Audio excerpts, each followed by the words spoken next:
তাপপ্রবাহকে প্রাকৃতিক বিপর্যয়ের তালিকাভুক্ত করল রাজ্য সরকার। এবার থেকে রাজ্যে কারো তাপপ্রবাহে মৃত্যু হলে রাজ্য সরকার তার পরিবারকে আর্থিক সাহায্য হিসেবে 2 লক্ষ টাকা দেবে। নবান্ন সূত্রে খবর, সম্প্রতি স্টেট এক্সিকিউটিভ কমিটির বৈঠকে এই সিদ্ধান্ত নেওয়া হয়েছে। গত কয়েক বছর ধরে গরমকালে তাপপ্রবাহে অসুস্থ হয়ে একাধিক মৃত্যুর ঘটনা সামনে এসেছে। এরপরই এ নিয়ে বিশেষ চিন্তাভাবনা শুরু করে রাজ্য সরকার।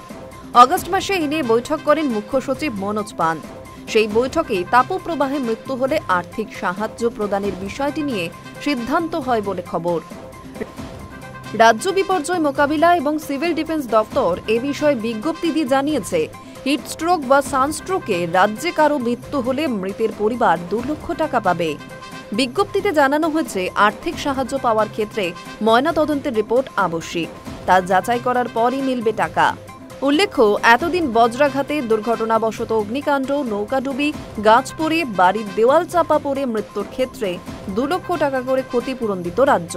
এবার থেকে হিটওয়েভ, নদী ভাঙন, ভারী বৃষ্টি, বন্য পশুর আক্রমণ, বিদ্যুৎপৃষ্ট হয়ে মৃত্যু, জঙ্গলে আগুন, বিষাক্ত পানির কামড় বা পশুর আক্রমণে মৃত্যু সহ 14টি ঘটনাকে প্রাকৃতিক বিপর্যয় হিসেবে ঘোষণা করল নবান্ন। High news network.